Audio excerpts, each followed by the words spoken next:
Welcome back. CFN coaching institute पे आपका बहुत बहुत स्वागत है। जैसा कि आपको पता है कि पूर्व में हम आपके लिए एक अनवरत श्रृंखला चला रहे हैं, जिसमें हम 25 प्रश्नों पर प्रत्येक दिन जो है आपकी समक्ष व्याख्या लेके आते हैं।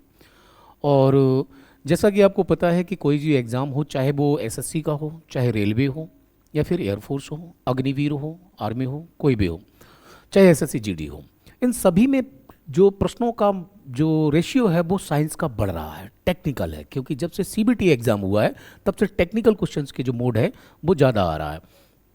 तो हम 20 क्वेश्चन की प्रैक्टिस आपके समक्ष लेके आते हैं। तो उसी 20 प्रश्न की श्रृंखला को हम आगे बढ़ाते हैं बिना देर किए हुए। तो आज हमारा टेस्ट नंबर जो है 15 है। आगे बढ़ते हैं। तो उससे पहले आपको ये दो तीन चीज़ें बिल्कुल क्लियर होनी चाहिए कि यदि आप जो है आरआरबी आरआरबी का एग्जाम्स दे रहे हैं, तो ऐसे मान के चलना है कि ये कम से कम जाएगा आपका कब, सितंबर। वहीं अगर आप अफर्ट कर रहे हैं किल के लिए, दिल्ली पुलिस के लिए, तो ये फिक्स है, ये आपका अक्टूबर। ठीक। वहीं अगर आप एसएससी जीडी के लिए प्रिपेयर कर रहे हैं, तो भी आप मान के चलिए कि ये भी आपका एग्जाम लगभग अक्टूबर। ठीक। तो इनके लिए जो विज्ञान है, तो मैं समझता हूं कि जो हमारी 20 दिन की प्रतिदिन श्रृंखला होती है, जिसमें 20 से 25 मिनट का टाइम लगता है, अगर आप इसे सही से एंजॉय करते हैं तो प्रश्नों का एक स्तरीय लेवल आपको पता चलेगा, जो साधारण टेस्ट सीरीज में नहीं मिलेगा आपको। एक प्रश्नों का वास्तविक लेवल के आपको किस लेवल से तैयारी करनी पड़ेगी ताकि आप टॉप पे पहुंच सकें। चलिए बगैर वक्त गंवाए आज हम अपना प्रारंभ करते हैं।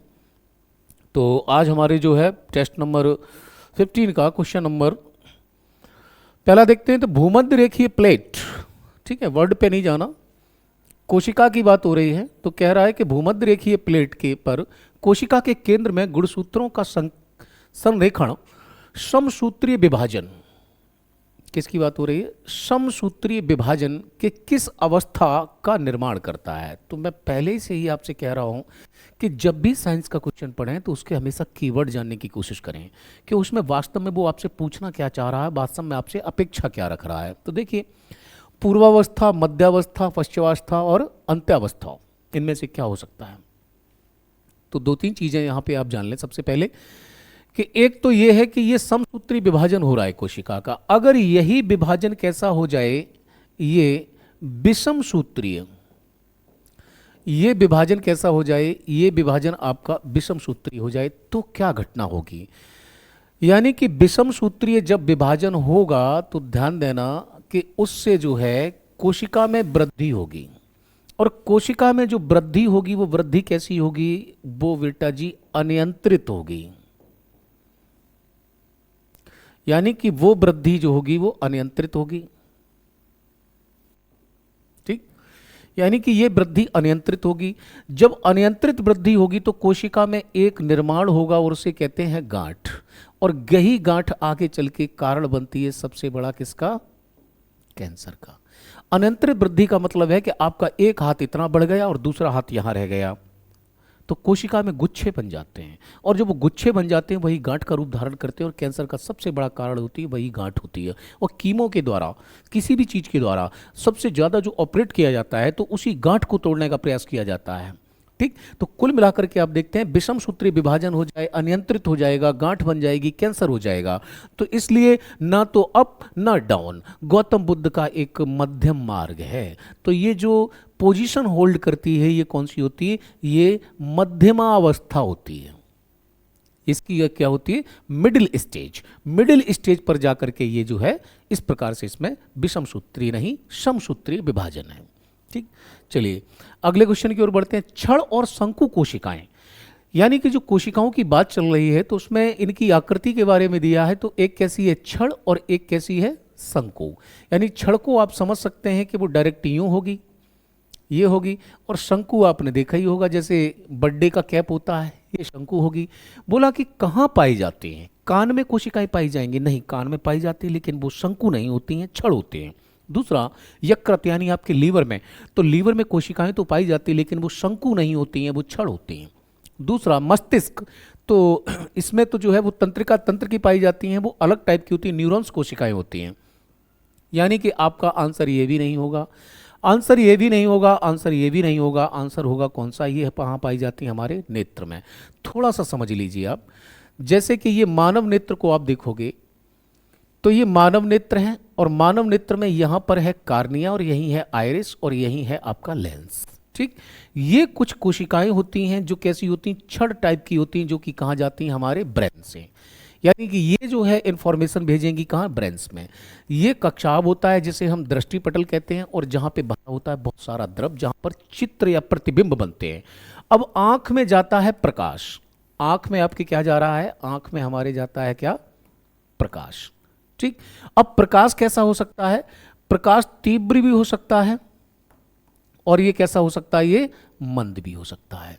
अब इसको कंट्रोल्ड कैसे करेंगे, तो जिस प्रकार से मोटरसाइकिल में सॉकर होते हैं, कहीं पर ब्रेकर आया तो उससे फ्लेक्सिबल होते हैं, तो आंखों की पलकों और पुतलियों को यानी आइरिश को कंट्रोल्ड करने के लिए यहाँ पर क्या होती हैं, सलाकाएं होती हैं।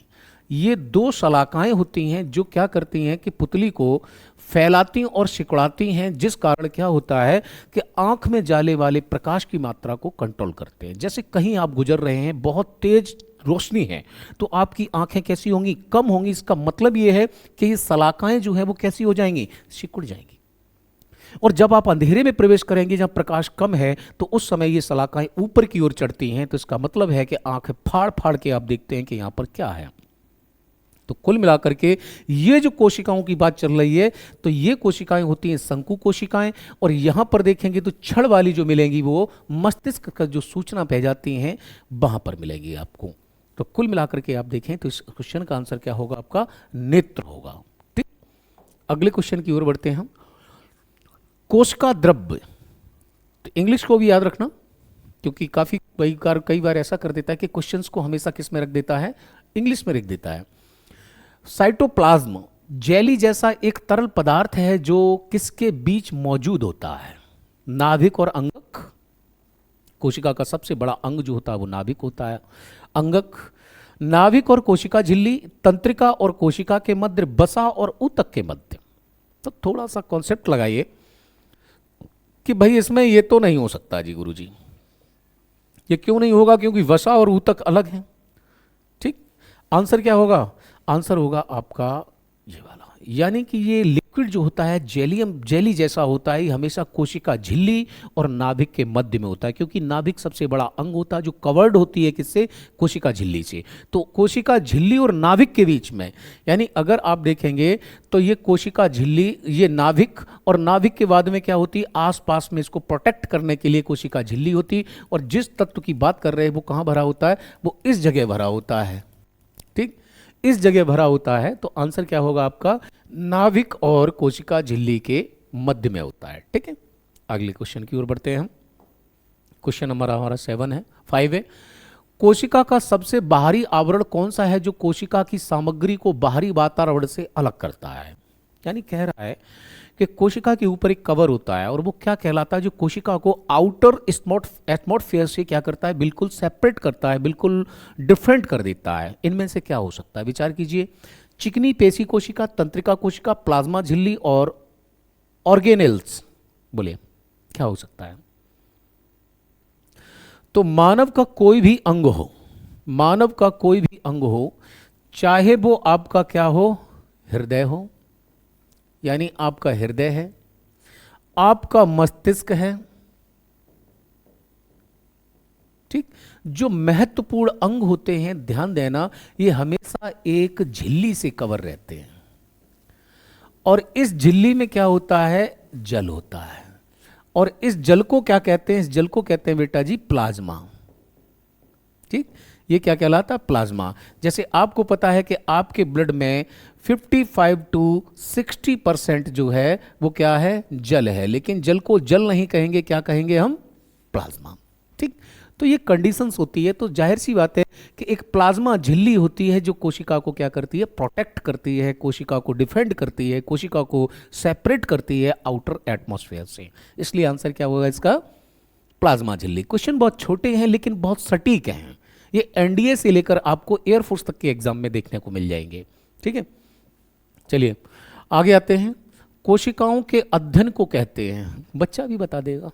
ठीक, सबसे पहले देखो एंटियोलॉजी। एंटियोलॉजी होता है तो इसको एंटीमोलॉजी भी बोलते हैं। कोशिका द्रव्य हो नहीं सकता। सीरम विज्ञान, ये हमेशा रक्त परीक्षण के समय यूज किया जाता है, यानी कि लिपिड और सीरम की मात्रा ज्ञात की जाती है जब आप ब्लड टेस्ट करवाते हैं, ठीक है। एंटीमोलॉजी जो है, एक होते जेरियंटोलॉजी, तो कई बार ऐसा होता है कि कई लॉजी हैं, यानी कि जहां पर भी आपको दिखाई दे जाए एक शब्द और जहां लिखा हो क्या, लॉजी, तो लॉजी का मतलब ये होता है क्या, लॉजिक लगा करके क्या जानना, विज्ञान, ठीक।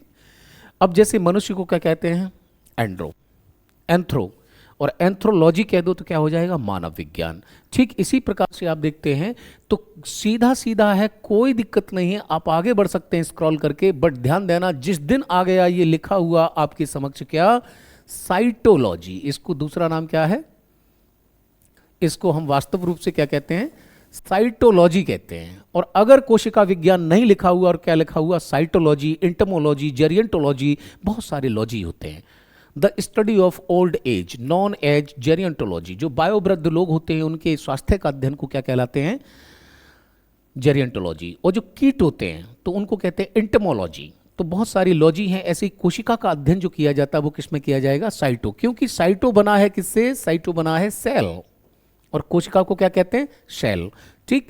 तो सेल का मतलब होता है कोशिका और लॉजी का मतलब होता है विज्ञान, इसलिए क्या हो गया, साइटोलॉजी हो जाता है, ठीक है। तो आंसर क्या होगा आपका, ये वाला हो जाएगा। चलिए आगे बढ़ते हैं।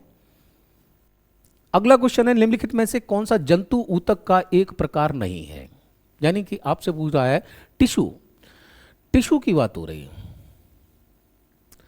यानी यहां बात हो रही है किसकी, टिश्यू की, यानी कि ऊतक। यानी ऊतक जो होता है वो किसके मिलकर बनेगा, वो कोशिकाओं से, यानी कि कोशिकाओं से मिलकर क्या बनता है, टिश्यू बनता है। और टिश्यू से मिलकर के क्या बनते हैं, मसल्स या अदर ऑर्गन्स, ठीक। तो कुल मिलाकर के पूछ रहा है कि कौन सा नहीं है उपकला ऊतक, यानी यहां देखेंगे तो पूछ रहा है कौन सा, उपकला ऊतक बिल्कुल मिलेगा, ठीक। विभाज्योतक ऊतक, संयोजी ऊतक और पेशीय ऊतक, ठीक। यानी देखिए, जब भी कोई पौधा वृद्धि करेगा तो उसमें बहुत सारी क्या होंगी, शाखाएं निकलेंगी और ब्रांचेस निकलेंगी, यानी कि यहां से अलग ब्रांचेज हो जाएगी, ये अलग ब्रांचेज हो जाएगी। अब इसका जो सबसे लास्ट वाला जो, जिसे आप कली कहते हो या कोपल कहते हो, किसी भी पौधे का जो लास्ट वाला भाग है जिसे आप कोपल कहते हो, तो जो शीर्ष वाला स्थान है, ये वाला स्थान है या ये वाला स्थान, या इसकी दूसरी शाखा यहां पर गई हुई है, एक शाखा यहां गई और बीच में एक बहुत नन्ही सी पत्ती है, तो इसके जो सबसे ऊपर मिलता है यहां पर क्या होगा, वो ऐसा कोशिका होगी जिसका क्या होगा, जो ऐसा टिश्यू होगा जो क्या करे, विभाजन। क्योंकि शाखाएं तभी फूटेंगी कि वृक्ष में या पादप में जब उसमें क्या होगा, डिवाइडेशन होगा, विभाजन होगा। तो यहां पर जो देखते हैं आप, तो हमारे अंदर नहीं है, क्योंकि शीर्ष में मिलेगा किसमें, पादप कोशिका में, क्योंकि ये जो होता है ये किसका होगा, ये होता है हमेशा किसका, पादप कोशिका में मिलेगा ये आपको, और आपको ये जंतु कोशिका में नहीं मिलेगा, ठीक। आइए अगले क्वेश्चन की ओर बढ़ते हैं। क्वेश्चन नंबर 8 है, जल की कमी के कारण कोशिका भित्ति से दूर कोशिका के संकुचन, यानी कोशिका जब सिकुड़ जाएगी, क्या बात हो रही है, संकुचन की प्रक्रिया को हम क्या कहते हैं, प्रकाश संश्लेषण कह सकते हो क्या, यानी आप प्रकाश संश्लेषण कह सकते हो क्या उसको, बोलो, प्रकाश संश्लेषण कह सकते हो, जी नहीं, ठीक। डेप्लासोमोलिसिस, ये भी नहीं। कोशिका विघटन, यानी कि जल के अभाव में ये मर जाएगी कोशिका, क्या हो जाएगा, इसका विघटन हो जाएगा, क्या कहते हो, नहीं, ये भी नहीं। आंसर रह गया क्या, बिल्कुल नो, जीव द्रव्य संकुचन, ठीक। क्योंकि आप देखते हो तो क्या है यहां पे, जल, और जल की कमी के कारण क्या हो रहा है, संकुचन हो रहा है, इसलिए उसको हम इस वर्ड के नाम से जानते हैं। अगला क्वेश्चन है, पादप कोशिका भित्ति किससे बनी होती है, तो ध्यान देना, ग्लूकोज की बनी होती है या साइटोप्लाज्म की बनी होती है या साइटोसोल की बनी होती है या सेल्यूलोज की बनी होती है, बात किसकी हो रही है, ध्यान देना, पादप कोशिका की बात कर रहे हैं हम आपसे, ये किसकी बनी होती है, ठीक। कोशिका भित्ति, ध्यान देना, एक प्रकार का गेट कीपर होता है ये, जो आने वाने जाने वाले पदार्थों की बिल्कुल सूक्ष्म निरीक्षण करता है, और इसे हम कोशिका का गेट कीपर या द्वारपाल कहते हैं।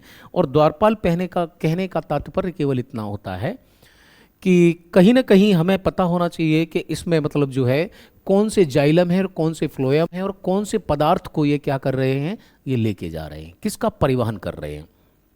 ध्यान देना, जब पौधे छोटे होते हैं, ठीक, यानी कि ये जो बनी होती है ये किसकी बनी होती है, सेल्यूलोज की बनी होती है, ठीक। और ये सबसे क्या है, एक जटिल पदार्थ है।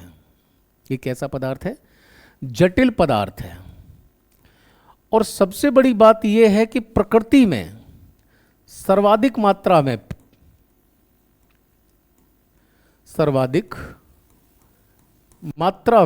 उपलब्ध है।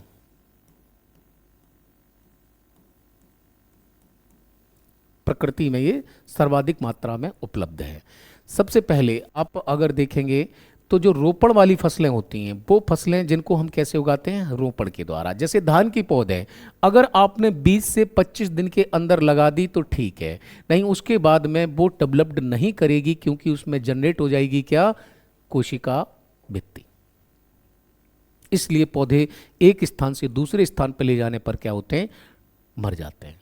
सबसे बड़ी बात यह है कि पादप कोशिका में जो कोशिका भित्ति है, यही जंतु कोशिका और पादप कोशिका को एक दूसरे से क्या कर रही है, अलग भी करती है। सबसे बड़ी बात है कि जंतु कोशिका पादप कोशिका में सबसे बड़ा अंतर क्या होता है कि कोशिका भित्ति जंतु कोशिका को पादप कोशिका से अलग कर देती है। कुछ याद रहे ना रहे, लेकिन ये अवश्य रहना चाहिए आपको। दूसरी चीज बहुत मोस्ट इंपॉर्टेंट, सेल्यूलोज का पाचन मनुष्य नहीं कर सकता, लेकिन कुछ जानवर हैं वो कर लेते हैं, क्योंकि उनके पाचन तंत्र में एक अलग से पेट में अंग होता है जिसे बोलते हैं रूमेन,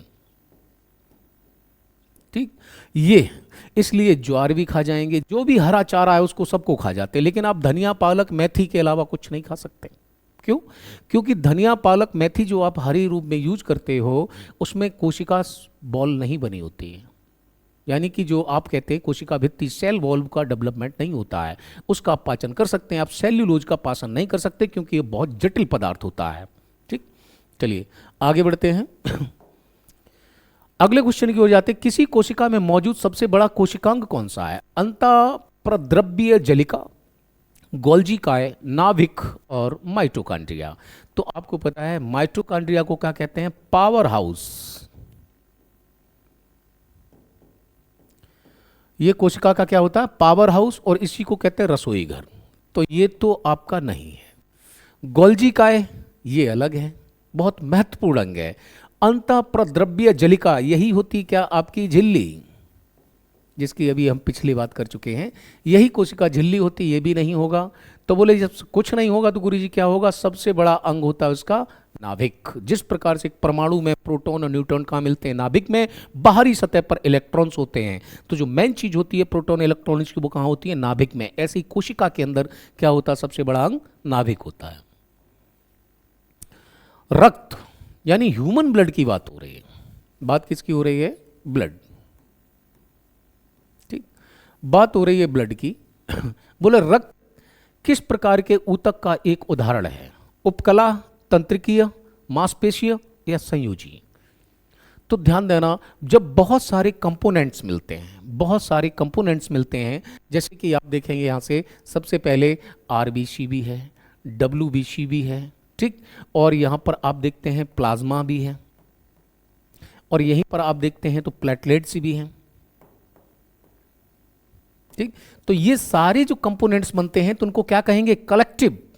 इनको क्या बोलते हैं हम, कलेक्टिव बोलते हैं। और कलेक्टिव का मतलब होता है संयोजी, और संयोजी का काम होता है कि एक से अधिक बहुत सारे चीजों को। तो ध्यान देना, जो ब्लड है वो सबसे बड़ा मानव शरीर के अंदर सबसे बड़ा संयोजी ऊतक, कलेक्टिव जो टिश्यू है वो क्या है, ब्लड है, ठीक। सरल उत्पकला होती है, बोलो, इनमें से सभी 2 से 3 कोशिकाओं के बराबर मोटी, 2 कोशिकाओं के बराबर मोटी और 1 कोशिका के बराबर मोटी। यानी किसकी बात चल रही है, सरल उपकला, ठीक। यानी कि जो सेल्स है जो डेवलप्ड होती है टिश्यू से ठीक पहले, यही मध्यमा अवस्था थी, जो बताने का प्रयास कर रहा था मैं कि मध्यमावस्था जो समसूत्री विभाजन होता है, तो उसके बाद में कोशिका में जब समसूत्री विभाजन होता है तो उससे सबसे पहले जो बनती है वो कौन सी बनती है? सरल उपकला। तो ध्यान देना, इसका पूरा का पूरा जो मेजरमेंट होता है वो एक कोशिका के बराबर होता है, इतनी मोटी होती है। शरीर में रक्त कोशिकाएं कहां उत्पन्न होती हैं? ठीक, तो सबसे पहले देखो रक्त कोशिकाएं कौन सी होती हैं। ठीक, रक्त कोशिकाओं की बात चल रही, तो रक्त कोशिकाओं में सबसे पहले कौन सी होती है? आरबीसी। ठीक, अब आरबीसी को देखेंगे आप तो जन्म से पहले, जन्म से पहले जो बनती है वो कहां बनती है? ये बनती है बेटा अस्थि मज्जा। अस्थि मज्जा को कहते हैं बोन मैरो। ठीक, और जन्म के बाद जो वे बनती है वो बनने लगती है कहां पर? यकृत। और इसकी मृत्यु होती है वो होती है प्लीहा, स्प्लीन, और उसको बोलते हैं आरबीसी की कब्रगाह। फिर दूसरी कोशिका होती है, उसका नाम होता है डब्ल्यूबीसी, व्हाइट ब्लड कॉर्पलस, और इसका निर्माण होता है अस्थि मज्जा यानी बोन मैरो में। ये डायरेक्ट कहां बनेगी? अस्थि मज्जा यानी बोन मैरो में बनेगी। ठीक, फिर एक होती है इसमें कोशिका दूसरी जिसको बोलते हैं प्लेटलेट्स। ठीक, नॉर्मल भाषा में से लोग प्लेटें कह देते हैं कि भाई डेंगू हुआ है, प्लेटें कैसी हो गई, डाउन हो गई हैं। तो प्लेटलेट्स के निर्माण के लिए जैसे फाइब्रोनोजिन विटामिन, वो फाइब्रोनोजिन प्रोटीन, और इसके अलावा विटामिन के, उनसे इनका निर्माण होता है, ये संश्लेषित होती है। अब कह रहा है कि शरीर में रक्त कोशिकाएं कहां उत्पन्न होती हैं? अपेंडिक्स। तो सबसे पहले तो बताओ अपेंडिक्स कौन सी होती है? तो अपेंडिक्स का मतलब ये होता है कि जो आपकी छोटी आंत होती है उसका एक सिरा यहां पर इस प्रकार से मुड़ जाता है जो कहीं नहीं खुलता है, जबकि आपकी जो है दूसरी आंतें जो होती हैं वो बड़ी आंत में जो आकर के खुल जाती है। ठीक, अगर पाचन तंत्र की बात करें तो जो छोटी आंत है वो बड़ी आंत से कनेक्ट होती है, लेकिन एक सिरा इसका जो है वो कहीं नहीं खुलता है। जिस प्रकार से आपने देखा होगा छोटा बच्चा जब भी किसी गुब्बारे को फुलाता है, तो गुब्बारे को जब फुलाता है तो गुब्बारे के आगे एक इतनी बड़ी निप्पल निकल जाती है, चोंच, दैट्स कॉल्ड अपेंडिक्स। आपके ठीक टुंडी जो आपकी नाभि है, नाभि के 2.5 इंच दाहिनी तरफ, नाभि के ठीक 2.5 इंच दाईं ओर पेट में एक इसी प्रकार की निप्पल होती है, उसे कहते हैं अपेंडिक्स। और जब तक वो ठीक रहती है तब तक कोई प्रेशर नहीं पड़ता, लेकिन कुछ खामियों के कारण उसमें जब स्वेलिंग आती है तो उसमें असहनीय पीड़ा होती है, तो अपेंडिक्स होती है। तो अपेंडिक्स में तो नहीं होगा। हार्ट किसी प्रकार का निर्माण नहीं करता है। तिल्ली, तिल्ली को बोलते हैं क्या? स्प्लीन, यानी इसी को बोलते हैं हम क्या? प्लीहा या स्प्लीन, या इसे बोलते हैं अग्नाशय। अग्नाशय का काम होता है केवल किसका निर्माण करना? इसका निर्माण करना इंसुलिन, जो आपके शरीर में ब्लड यानी शुगर की मात्रा को कंट्रोल करता है। तो आप देखेंगे एक ही रह जाता हमारे पास में, कौन सा? बोन मैरो, क्योंकि ये सारी चीजें कहां से उत्पन्न होती हैं? बोन मैरो से उत्पन्न होती हैं। तो इसलिए आपको ध्यान रखना है ये। ठीक है, चलिए आगे बढ़ते हैं। ज्वाला कोशिकाएं किस में पाई जाती हैं? नेरीस, झींगा, केंचुआ। डोंट माइंड जो मैं आपको बता रहा हूं कि आप में से ज्यादातर लोग इन दो चीजों से परिचित होंगे, but you don't know about that and don't know about that. और बात किसकी हो रही है? ज्वाला कोशिकाओं। एक मत्स्य होती है जिसे बोलते हैं यील, और यही वो मछली है जो क्या मारती है? करंट। ठीक, तो किस में मिलेंगी? प्लेनेरिया। अगला क्वेश्चन है, पौधों के ऊतकों के प्रमुख प्रकारों में पाए जाने वाले पादप कोशिकाओं का प्रकार है डर्मल, वस्क्युलर और ग्राउंड। तो आपको पता है कि ये किस में पाए जाएंगे? जड़ होती हैं। वस्क्युलर, ये आपको पता है ये पत्तों में। ठीक, डर्मल, ये क्या होती है, कहां पाई जाएंगी? तना। जो छाल होती है जिसे आप छाल कहते हो वो तने में पाई जाती है। तो अब जब तीनों पाई जाती हैं, इसलिए आप आंसर डायरेक्ट क्यों नहीं लगा देते? विकल्पों में से सभी। जीवित कोशिकाओं में परमाणुओं को प्रभावित करता है और इस प्रकार उनकी आनुवांशिक सामग्री डीएनए को नुकसान पहुंचाता है। बेंजीन वाष्प, आयनीकरण विकरण, क्लोरीन युक्त जल और क्लोरोफॉर्म। बोले, गौर से विचार कर लीजिए, इनमें से कौन सा? वहां पहले रख के देख लीजिए आप विकल्प पे, जो आपको शुद्ध लग रहा हो, जो आपको लग रहा हो कि हाँ ये फिट हो सकता है, उसके बारे में बताइए आप। बोले, तो ध्यान देना। किसकी बात हो रही है? विकर्ण। ठीक, न सिर्फ ये जंतु कोशिका बल्कि जंतु एवं पादप कोशिका दोनों को नुकसान पहुंचाता है। ये किसको पहुंचाएगा? ये जंतु कोशिका को भी और ये पादप कोशिका को, क्योंकि है क्या ये? मूल रूप से विकर्ण है। तो कौन सा है? आयनीकरण विकर्ण। ठीक, बेंजीन वाष्प से कुछ नहीं होता। एक पौधे के तने या जड़ का घेरा किस कारण बनता है? बोलिए। Intercalary meristem, lateral meristem, apical meristem और एक्स्ट्रा मेरिस्टेम। बोलिए क्या हो सकता है आपके अकॉर्डिंग? यहां पे क्या लगाएंगे आप? सबसे पहले तो देखो, किसी भी